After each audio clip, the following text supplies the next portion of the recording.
My Spy is the first spy movie released from a major studio in 2020, and it's not in a theater, but it's on Amazon Prime, so join us as we crack the code of My Spy.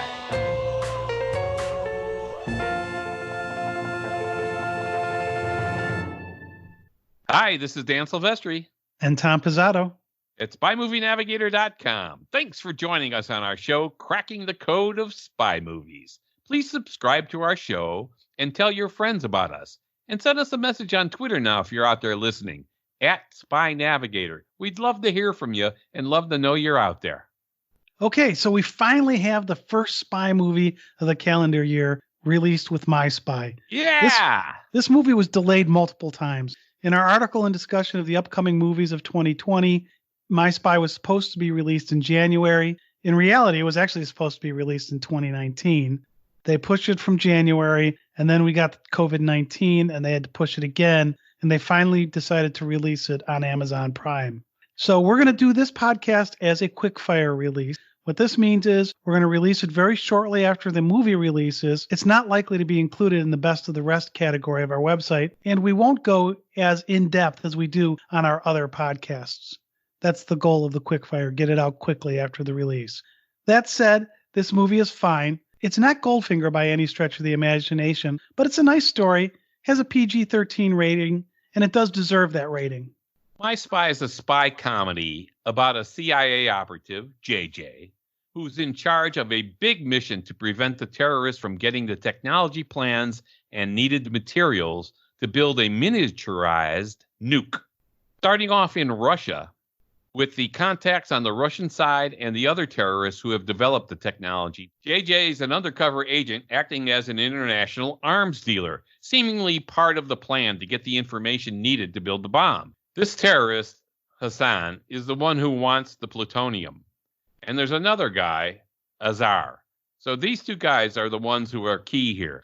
There's a connection somehow, and it will become apparent, between what is happening here in Russia and a woman in Chicago named Kate, who has a daughter, exceptionally bright and artistic and sophisticated.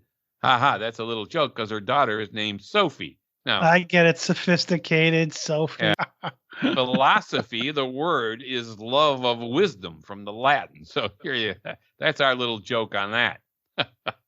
It comes out that they used to live in Paris, and she apparently has no husband, Kate. And Sophie, no dad. Perhaps he's dead. We're going to find out as the story unfolds. Through one thing or another. Yeah, actually, Dan, let me interrupt you here for our listeners. When we do the quick fire, our goal is not to give away the movie. Definitely not going to give away the movie. We want to give you some of what's there with the plot, but we don't want to give it away because we release these right after the movie came out. We want to encourage you either to see or not to see the movie based on kind of some of the background we're giving you. Yeah. We want you to take a look and focus on a few things that we think are kind of cool in the movie.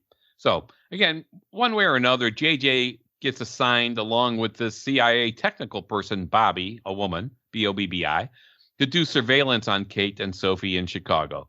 And it comes out that there is indeed a connection between Kate and Sophie and the events that were happening in Russia in the pre-title sequence. Well, we do find out, and again, this is a slight giveaway, but you kind of need to understand this part, is that Sophie's uncle and Kate's brother-in-law, he's a bad guy who killed Kate's husband, which was his own brother. So he's a bad guy. You don't see that on camera or anything about this movie starts after that event. Yeah. So like many stories, this is a twofold story between the MacGuffin, the plans to be able to build this miniaturized nuclear weapon that can blow up. Gotta have a MacGuffin. Yeah. And the mandatory love interest of some of the characters. So there you have it. Pretty simple. Location-wise, it's interesting. The movie was pretty much shot at Eastern Avenue Studios in Toronto, Canada. So Dan, one of the key shots here is JJ's running in a park and you see the water and then you see the Chicago skyline. So I would think that's got to be taken from Indiana, but the focal length has got to be kind of weird on that. But you see that shot in almost every movie that has Chicago in it in at least the last 10 years. And I'm just not sure where they're taking that. Do you know where that is? I believe that some of the jogging with the skyline in the background across the water, it's not from Indiana. That's too far for this. So I think that this is set at the museum campus, just as about a mile south of downtown Chicago. And there's a little strip of land that leads out to the Shed Aquarium, and I think they might be there. Because if you're running along that land, you do see that body of water and the skyline across the water. So I think that's where they are. Yeah, because I know you see it in a lot of Chicago movies that are supposed to depict Chicago, and I'm like, where are they getting that shot? Yeah, when they're running in the park a little bit later and you cannot see the water, I thought maybe that was Lincoln Park, but I think it's probably Toronto. So that's I don't think is Chicago. But anyway, okay, we're gonna have to go over there and investigate to see which one. That's why we like when they're shot in Chicago. Yeah, it makes it easy. We can go try to figure that out. Yeah. All right. First of all, My Spy is an entertaining picture, and we would recommend seeing it. It's definitely a family movie, though it is rated PG-13, probably because there are a few words in the dialogue, not much, but there are some words in there that may push it to PG-13. But there is violence, killings, and talk of killing bad guys. A lot. One thing I do like is though there's killings, but there's not a lot of blood, which is kind of nice. Yeah, you don't see a lot of blood. It's not that kind of a. Yeah, one guy dies at the end. He gets shot, and you see his head jerk back, but there's no blood at all. There are some keywords like you said that are in here, and some of it by JJ, but also the music. And we'll talk a little bit more about the music in a little while. But the music that plays, especially the song on the ending credits. Yes. Has some words in there that probably helped get this as a PG-13. Yeah. Of course, we immediately see the contrast between the heavily tattooed, gruff, rough, and gigantic Dave Bautista, who played Hinks, of course. Here he's playing JJ. Contrast that with the diminutive Sophie, played excellently by Chloe Coleman. The contrasts are not only in size, but the entire film pits one against the other on a more sophisticated level, one of wits. And Sophie is very bright and very clever, and many times will outwit JJ. Yeah, I don't think JJ comes off as very bright and clever. I'm going to give him a break here.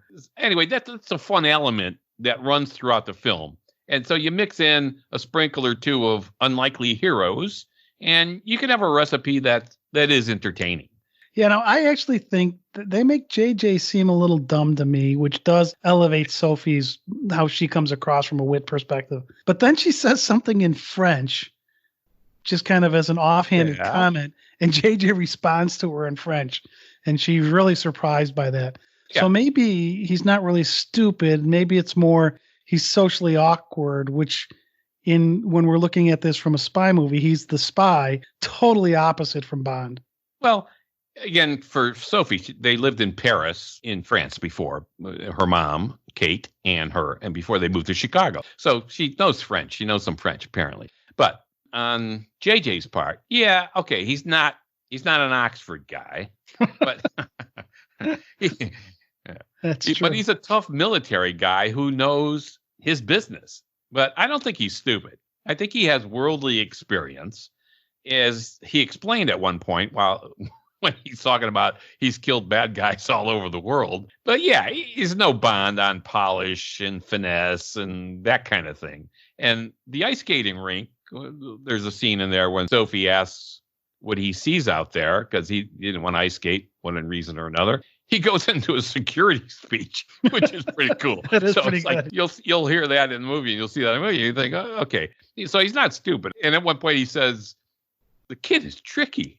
I'm used to dealing with terrorists." So okay, I think that's she's not fitting his normal pattern.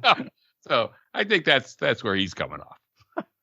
Yeah. Anyway. Now this is a spy comedy. So if you're a hardcore Bond fan or MI or Bourne fan, you're not going to get the level of spy stuff you see in those movies. No. This is closer to The Spy Next Door with Jackie Chan. We did a podcast on that. But hey, we liked that movie too. It was fun, and this one's fun too if you come at it from the right way. Yeah. All right. So let's look at a couple of things that drive this movie. And these are things you're going to look out for when you're watching the movie, which we recommend you do. There are a couple of lines delivered by different characters that actually, though said once, permeate the entire unfolding of the story here. So look for this. Here's one quote. I did not see that coming. All right.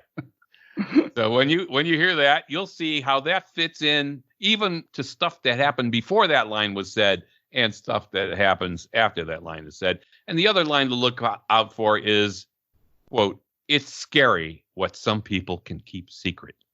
Okay.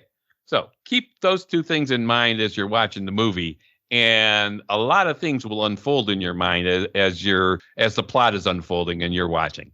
So it's fun. Now, the surveillance of Kate and Sophie is in Chicago. We love when movies, especially spy movies, are filmed in Chicago. Going to see the filming locations is fairly easy then. But there are many Chicago scenes not filmed in Chicago. Oh, and they try to do some things to make you think it is, and we'll talk about that here. Chicago is a great city for films, and tons of great films have been filmed in Chicago, like The Blues Brothers, Risky Business, Ferris Bueller's Day Off, one of my favorites, 16 Candles, The Untouchables, Home Alone, Spider-Man, The Fugitive. Tons of movies filmed in Chicago because Chicago has some great locations. So North by Northwest had a little bit. Yeah, right. So when some of the Chicago shots are shot somewhere else, being from Chicago, we're a little bummed. We notice. Yeah. Now, Kate and Sophie live in the neighborhood called Wicker Park in the film. And we do have a neighborhood in Chicago called Wicker Park. So, hey, that's good. Yeah, but later in the movie, they say they're going to the town of Naperville to the airport. Yeah. Now, Naperville is a town. It's a very large suburb, about 35 miles west of Chicago. Second largest city in Illinois. It doesn't have an airport. Right? No. There's some airports around it. There are two very cool subdivisions in Naperville that have houses surrounding a runway. Right. And so most of the people there have a small plane and a hangar on their property, and they just pull out of the runway and they can go. Yeah, and it's like their little aero club or something. Yeah, exactly. Yeah, right. But none of them have a cliff like you see in the movie. Yeah. They actually, of course, they didn't go to an airport in Naperville. They actually shot that They actually shot that airport scene at, I think it was Toronto Markham Airport. That's what it looks like. And the pit, I doubt that any airport is going to have a huge pit at the end of the runway. So I don't know. That actually doesn't seem that unlikely to me. I don't know. That looked CGI to me, but I mean, you see runways that come right off of a beach where the plane almost touches the beach goes. We got one in Chicago where there's a big fence at the end of it, and it's a short runway, but at midway. Anyway, who knows? But it wasn't filmed in Naperville, that's for sure. There's one scene they film that's in a museum. There are dinosaur skeletons, and we actually have a very large dinosaur skeleton in the Field Museum here in Chicago. But they shot this scene in Toronto in a museum that they had a dinosaur exhibit there as well. But again, being a Chicago person, it was really easy to notice that, hey, you didn't film that here. Yeah, I mean, we have a beautiful natural history museum, the Field Museum of Natural History in Chicago, which appears in the establishing shots of this movie when they filmed the museum campus. Yeah, they're there. That we were talking about. Why don't you keep filming? Hey, step inside, and it's gorgeous. It's a beautiful building from, I believe it was from the Columbian Exposition in Chicago, built. So, I mean, it's gorgeous. It's a beautiful building. Yeah, now another building. Hey, film it in there. Yeah, film it there. Now, another building they used in this, and they used it a couple times, is this red brick building. Sophie sketches it, and if you read the sign, it says Wicker Park on it, and we already established where they're supposed to live. Right. There's a Wicker Park in Chicago. Yeah. But if you look carefully like I did, it's actually the Winchester Street Theatre Company, which is in Toronto, Canada. They literally, if you actually froze the frame on it, you can actually see they put black like sign over some wording there and said Wicker Park. but the glass on the above the door gives it away. Yeah. I mean, there's a number of these instances where they're supposedly in Chicago filming, and every movie does this, of course. But hey, we're from Chicago. The movie's supposed to be in Chicago. We want you to use Chicago, for crying out loud.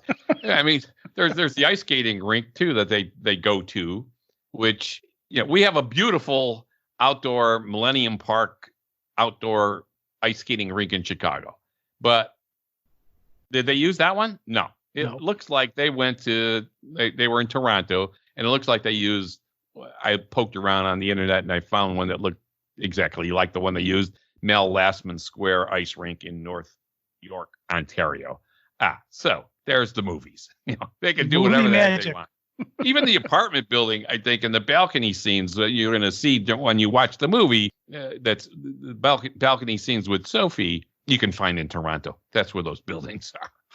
So they must have had some great tax breaks up in Toronto for them to do this up there. It's amazing how tax breaks make a difference on how you film things. Yeah. Now, the establishing shots of the museum campus, as we said, where we have the Field Museum of Natural History, the Adler Planetarium, and the Shed Aquarium that I mentioned earlier, where I think they were running when they were jogging. Those are real shots. And so is the skyline, which is shown a couple of times. It's a great skyline. In the film, yeah. The aerial shot of downtown Chicago with Marina City, those are the two big round buildings. And we had a friend that used to have a condo there. They're bizarre. They're pie-shaped condos, hard to furnish, but they're kind of cool. And other movies have been filmed with using Marina City, too. And it's all along the Chicago River. All those are real shots. Those are great establishing shots. And there's also a long shot of downtown Chicago shot from the southwest, which they kind of hint in the film is where Kate and Sophie live. That's not where Wicker Park is. That's not where Wicker Park is. They live north and west of downtown if they're really in Wicker Park. So okay, maybe we're being a little picky here, Dan. I'm not sure. Yeah. The night shot of the Chicago skyline is spectacular in the film. And Chicago really is rated one of the best big city skylines in the United States. And it really is. From out on the water in Lake Michigan, if you're on a boat, Lake Michigan, one of the Great Lakes, the largest body of fresh water in the world, the skyline is stunning. It's beautiful. Yeah. If you ever come and visit Chicago, take a nighttime boat ride. It's just spectacular. It is. And in the pre-title sequence, it all starts off. JJ is in Pripyat. I think that's how you pronounce it, in the Ukraine. And I always give you the hard words. Yeah, I'll hear about it. At the Chernobyl nuclear power plant, reactor number 3, which is abandoned. So it says all that. The deal is supposed to go down here to get the plutonium in exchange for diamonds. Ooh, beautiful diamonds. So JJ, an undercover guy, acting as an international weapons dealer, is trying to find out what all these guys know. That was his job. And JJ has his team secretly hiding there in different spots. There are Russian soldiers. There's a guy named Azar Ahmadi who is supposed to get the plutonium and the plans and so on. The other guy, Hassan. Again, the goal is to make these miniaturized nukes for terrorists. So things don't go exactly as planned. And some things happen here, but the one thing I think is kind of funny, virtually everyone here except Azar and JJ do not fare well. I'll just say that. It is an interesting fight scene. Yeah, you'll see some Sam Peckinpah-ish effects here if you're familiar with that stuff in the old days when he was doing films. You'll see a little bit of that. But there's one part where they suspect JJ. One of the, I think it was Hassan, yeah. And JJ says, I'm just a guy standing in front of another guy asking him not to shoot. And immediately I'm thinking, Notting Hill. But I didn't have to think, because as quick as I could think that, his boss, David Kim, who's watching, all the CIA people are watching on camera, all this thing unfolding, right? His boss, Kim, is watching it, and he immediately says, oh, Christ, Notting Hill. Well, and there is that the first time. There is a clip later where Dave Bautista is watching Notting Hill. Yeah, right. Exactly. So they're bringing that full circle on that. And there's a couple of these kind of moments in the film that you'll find funny and intriguing. Now, I actually like this pre-title sequence, and there were a few things in it that I think were inspired by previous spy movies. For instance, during the big fight, JJ shoots some tanks of something that explode. I don't know what they are, and it gives him some cover. We see Jason Bourne do this in The Bourne Identity when he's at Eamon's house or farm or whatever that was with Marie. It's when he realizes that somebody's outside, and it's the professor, and he goes out there and he shoots that tank to create a diversion. And so that's kind of what JJ does here. And then that thing explodes. And then in Quantum of Solace, we see Bond shoot a tank that explodes, not to create a diversion, but to help create an escape route. So in the Quantum of Solace, it's not exactly the same thing, but the agent shoots at something some tanks that are going to explode to give them a benefit. Yeah, there's a lot of stuff going on here. And of course, it's a spy movie. You have to have some explosions. You got to have some things blown up. I mean, it's mandatory now. So. Well, and when they do the explosions now, you see this in a bunch of movies. Whoever created the explosion does a slow walk away. The explosion happens behind the person. They don't even turn to look. There's a cool part in the movie too. You'll like towards the end. Yeah, so it becomes something you see in a lot of different movies, but then it actually becomes a plot point in this movie. When I saw all this happening, and of course they're chasing him in a car and shooting rocket launches at him, I immediately think of License to Kill, of course, where they miss Bond, of course, and they hit Sanchez's other trucks and stuff. So the same kind of thing has happened in lots of movies. Yeah, and they do a cool stunt here with that, where he's getting chased and these two guys are shooting at him, and he somehow gets out of the way. Yeah, and mayhem for the people that shot. Happen. So it's kind of interesting. Yeah, it's the same kind of thing in the License to Kill thing. Yeah. So one thing I found interesting in the pre-title sequence, and I really did like the pre-title sequence, was the use of music, and actually throughout the film, I think some of the music choices are, to my taste, interesting. That's a good word. I'm not sure that I would have made the same music choices that they did, but I wasn't getting paid to do that. Nobody asked me. So there's some slow motion stuff in this fight that happens in the pre-title, and they play some type of opera music. It may have been Kalinka, but I'm not positive. I wasn't sure what it was, but it seemed weird to me that they would cut to that. Then we get into 99 Luftballons, which I really like that one, and for the scene it actually worked. But then we get I Will Survive, My Heart Will Go On, and then finally Baby One More Time by Britney Spears. Yeah. Like, what generation is this from? Now, Dave Bautista is in his 50s, but Britney Spears, I think, would be a little late for him, and he really liked it. So it was a really eclectic pick of music for me. The whole scene is amusing, the car scene with the radio bit and so on. So people pay attention to that when he's doing it. It's kind of fun and funny. It's a cute little routine in the movie. So after the mission, JJ's CIA boss, David Kim, played by Ken Young, is furious with him and tells him the mission was not just to stop the sale. The goal was to find out what these players knew so that the CIA could take out the rest of their network, take them down. This reminded me, of course, of Casino Royale, 2006, when Bond gets rebuked for killing the bomb maker Malacca in Madagascar instead of finding out about his network and so on. So it was a similar kind of thing. Yeah, I mean, how many times did M in the Bond series come along with something along the likes of, it would be nice if you didn't kill everyone so we could actually question somebody. Yeah. That came up a couple times in Quantum as well. Yeah. Now, the other thing is, it was really good for me to see Young play a non-comedic role. He's one of those actors that I really like. I think he's a hilarious comedic actor, but it was great to see him play in this non-comedic role. And I think he did a really good job here. Yeah, I think he was Was he a doctor? I think he was a doctor in real life, wasn't he?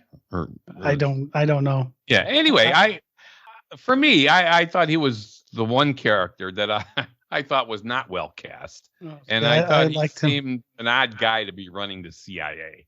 And he looked too much to be a mild, book-learned kind of guy as opposed to kind of a rough and tough CIA kind of guy. But I grew to like him a little throughout the movie.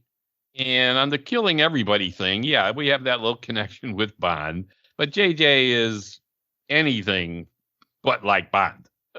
His suits, he's a big guy. Oh, wait. I made a note of this too. Because when you see him in that suit, this thing didn't fit right in the beginning? Yeah, it didn't fit him well. I mean, he was definitely not wearing a Brioni, Tom Ford, Turnbull and Astor clothes in this one. It was like, wow, who did? I mean, were they trying to make it look that way, or was it just a weird camera shot? Because it was like, whoa, kind of waddling like a duck too. But again, he is a big guy. He's definitely not Bond-like in that regard. He eats out of Chinese takeout containers. He lives in a modest place. He's not sophisticated and worldly on the finer things in life kind of stuff. Oh yeah, there was no Royal Beluga north of the Caspian, like in On Her Majesty's Secret Service. No, you're not going to find that here. But he is a killer, and he's killed a lot of bad men. He was in the military as well. And he's kind of a loner, pretty much like Bond, but he does have a pet fish named Blueberry. So that's kind of cute and a cute little theme in the movie too. So watch out for Blueberry. So instead of continuing on the case to find the plans of the miniaturization of nuclear weapons, his boss is so mad at him, he assigns JJ to surveillance with Bobby, as we said up front. She's a woman, a CIA tech person, but really a civilian. She's not an agent. And she's good at setting up hidden cameras, monitoring equipment, hacking in the networks, and all that kind of stuff. Wait. She does work for the CIA, so I don't think that makes her a civilian. Yeah, I think they actually call her a civilian in the actual movie. I think he actually called her that. But I mean, she's not an agent, but definitely not an agent. But Bobby is. I think she does a great job. Kristen Schaal. Oh, she's fabulous. Yeah. I mean, I've liked her since she was in the Flight of the Conchords. She did stuff before then, but that's where I first noticed her. Yeah. I mean, she had some humor to this movie without making it look like she's trying to add the humor. And she also plays the tech geek very well without like the glasses and some of the mannerisms you sometimes see out of the tech geek. I mean, given that Dan, you and I were in the tech industry in the computer industry for years, I appreciated the way she was played because she was a geek, but she wasn't done the way that you see it so often done. She seemed real, not like the movie was trying to do the stereotypical geek. And kudos to them and to Kristen to play it that way. Yeah, I agree. She was well cast and did a great job, very believable job as Bobby, the non-agent working for the CIA. So I liked her a lot. She was good. I also found it interesting, and again, keeping with this character, there's a shot of her reading Popular Science, which is a real magazine. Then in another scene, she's reading a magazine called Abend. Now, if you're not in the computer industry, you might not know that term, and I've not been able to find a magazine with that title. So I think they made it up for here. It might just be some little joke, because Abend is really a term from the mainframe days, which means abnormal ending. That's the ab-end. Today, you might think of it as an app crashing or a blue screen of death. Those would be ab-ends that would happen. So I think the title of that magazine was really a nod to some of the geeks and like me, and I really appreciate it. Plus, she's enthralled with JJ's history. She knows it like the back of her hand. The guns, the fighting. She thinks that's the exciting part of spy life, but she's never done it. She doesn't know how to do it. And as we'll see, something as basic as firing a gun becomes problematic. She does say at one point, maybe I become the action, surprising everyone. Yeah. Yeah. Well, she's in her own head thinking, this agent thing is kind of cool. Yeah. And she thinks JJ is kind of cool. Yeah. She wants to get there, but doesn't know how to get there. And then even in another scene, just from the humor perspective, Dave Bautista, big guy, he's doing arm curls with 5-gallon jugs of water. So those weigh about 43 pounds. and she's sitting there with a 12-ounce bottle of water doing an arm curl. It just, nothing said about it. It just, I saw that and just, it totally cracked me up. Yeah, I noted the same thing with the water bottle. I thought maybe she had a 16.9 ounce bottle or something. Well, it might have been, whatever. It wasn't a 5-gallon. But it was quietly played by her, like she was trying to be like JJ, an agent, but just unconsciously doing what he was doing. And she played it off perfectly. So that's great. A cool scene to keep an eye on. So there they are in Chicago. While the CIA agent, Christina, and her team are in Paris or Berlin or wherever they had to be to track down this stuff and the culprits that they were supposed to be tracking, JJ is not pleased because that's what he wanted to be doing. Yeah, he wanted to go there.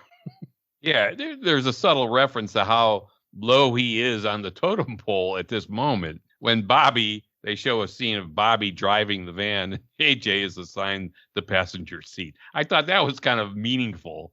Because he's used to being in charge. Yeah. So I thought that little shot was telling. And I think they did it on purpose. And it was good to pick up on that. And so you'll see it as you're going through the movie. It's kind of like, he is kind of down low on the totem pole. So again, we're not going to give the movie away, but JJ's up against a very, very smart 9-year-old kid, Sophie, who, as we mentioned, outwits him frequently. And she tracks down what they're doing on their surveillance mission. And this is, you need to know this because this is the whole movie part of what goes on. She promises not to tell her mom about what she found as she videoed them, JJ and Bobby, with all of their equipment. And she promises, I'm not going to send this up to the cloud and share it with everybody if you do what I say. It's a different world now for these spies, now that everybody's got a cell phone that can take video. I love that. She's terrific. Chloe is terrific at this. She wants him to take her to the ice skating rink because her mom can't, because her mom works at county hospital. We do have a county hospital. She's a nurse and she got an extra shift. So one of the things she's like, hey, take me ice skating and so on, because her friends from school, her new school, were going to be there and so on. And of course she keeps asking for more, as you would think. Again, this is like The Spy Next Door, more than other spy movies that we've seen, with the smart kid Ian, who was played by Will Shadley. He does a great job in that film as well. Again, we do have a podcast on that. So, now one thing that I do want to point out here is Sophie plays the 9-year-old. Remember, this is PG-13. Yeah. Even though one of the main actors is playing a 9-year-old kid. Yeah. Lots of things are unfolding here with, again, really good acting. And she meets challenge after challenge because she tells JJ that she'd like to be a spy too. So he kind of throws out challenges at her and she accomplishes them. She's like, this is no big deal. And she's kind of cool in addition to doing all of this and driving JJ crazy. So just watch for her balcony appearances after eating hot dogs at a hot dog cart. Again, that scene was supposed to be Chicago, but that's Toronto. I might just add. And how she can get past JJ on his challenges and more. Yeah, it's so these fun, cute stuff. Yeah, and those challenges are where he's trying to teach her how to do spy stuff. Because she asked for that. Okay, so he starts with teaching her how to try to fake a lie detector test and how to beat it. Yeah. And then if you saw the 2001 movie Spy Game, it was with Robert Redford and Brad Pitt. That one, Robert Redford's character, Muir, has to teach Brad Pitt's character, Tom, how to do the spy stuff. So it's almost exactly like what they do here in My Spy. In fact, some of it is exact. So borrowing some stuff. They're definitely doing that. And that's part of what we do in our podcast here, is talk about where one movie might influence another. So in this scene in Spy Game, Robert Redford's character is teaching Brad Pitt's character how to beat a lie detector. Then there's the balcony challenge. And we won't give away the balcony challenge here if you haven't seen Spy Game, but it is almost done verbatim from what they did in Spy Game from the dialogue perspective. However, in this movie, Sophie ends up on a balcony with an older woman, and Sophie looks like she's got a glass of milk in her hand. In Spy Game, Tom, Brad Pitt's character, ends up on a balcony. It looks like he's holding a cup of coffee and he's with an older gentleman. Mm. Then it gets a little weird because in Spy Game, there's only one balcony. In this one, Sophie's on another balcony with what looks like an Asian couple, and she's got a bowl of rice. She's got chopsticks. Yeah. I thought it was weird that they added the second balcony because it wasn't part of the challenge. And it was almost to me like they filmed it two ways and didn't know which one to go with. So they put both in the movie. No, I think I disagree. I think she actually she appears on a third balcony, but we're not going to we won't detail all the stuff that's going on here. But I think the significance was that she's this 9-year-old kid who's got a 10-minute challenge, and she's showing how good she is. She's like, not only don't need 10 minutes to do this, I could do this multiple times. So I think, again, it was just another way to get JJ. And JJ gave her a break. He gave her 10 minutes in Spy Game. It was a 5-minute challenge.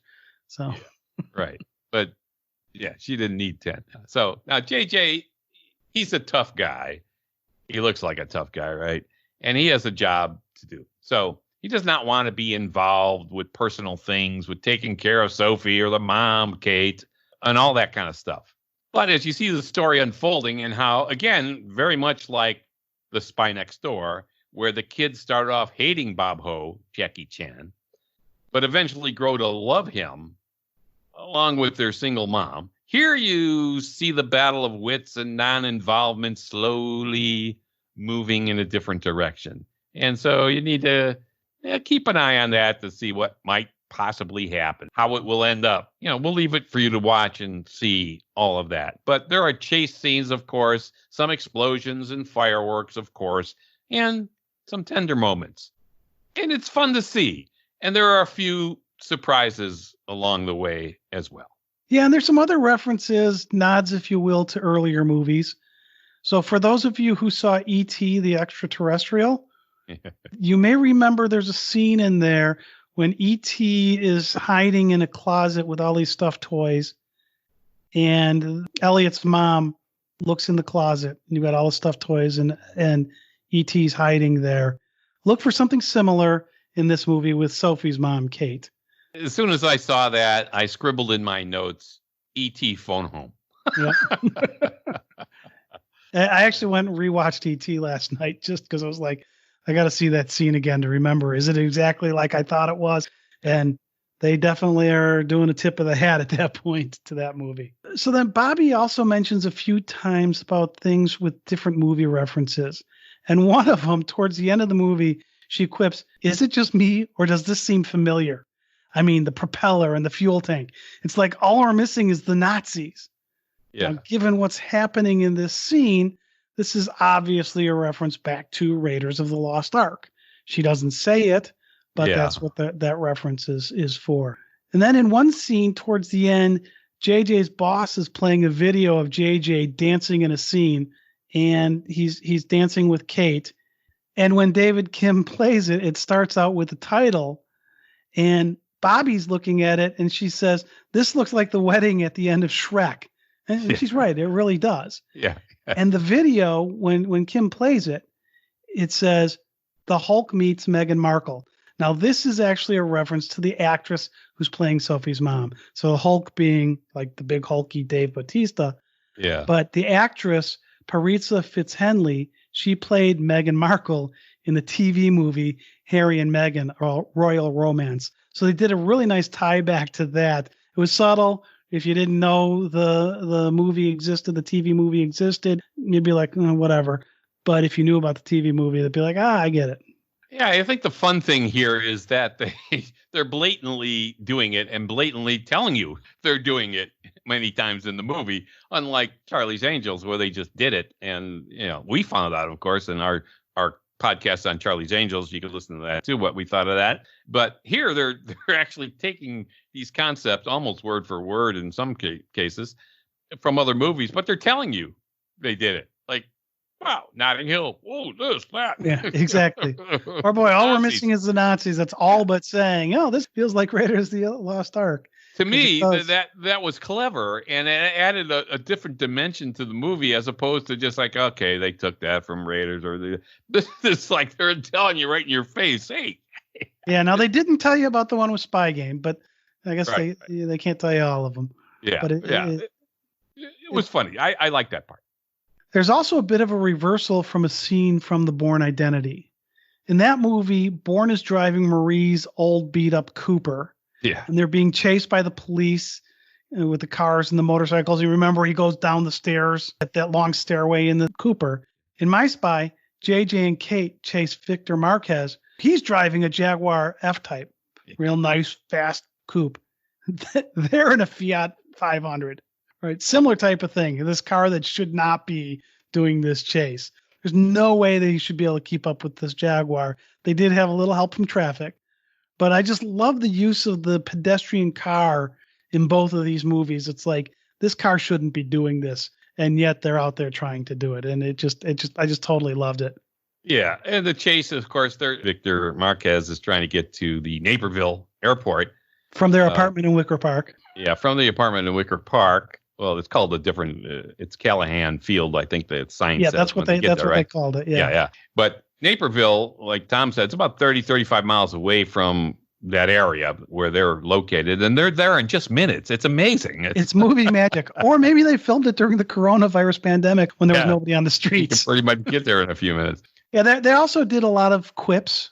So for the Bond fans who like the quips that are in there, they throw a bunch of these quips in here. We're not going to go through all of them. You can just go ahead and pay attention for those. So tune in to My Spy on Amazon Prime right now and enjoy an entertaining movie. And it's really about an hour and 40 minutes. Time well spent. Get some popcorn. Enjoy with the family. Again, PG-13, but it's a fun movie. Very much like The Spy Next Door was a fun movie. Do that now. Take a look. Let us know what you think of this podcast. Please subscribe to our show, Cracking the Code of Spy Movies. Check out our YouTube videos as well, and tell your friends about us. That all helps us a lot and helps us keep going. And if you're out there listening to us now, hey, send us a post on Twitter @SpyNavigator and let us know you're out there listening. Tell us where you are and where you're listening from. It would be fun to hear from you and great to know that you're out there listening. Oh, we love it when we get that. Yeah, we love to know you're out there listening, and let us know @SpyNavigator on Twitter. This has been Tom Pizzato and Dan Silvestri of SpyMovieNavigator.com. Thanks for joining us on our show, Cracking the Code of Spy Movies. We appreciate you listening. Thank you.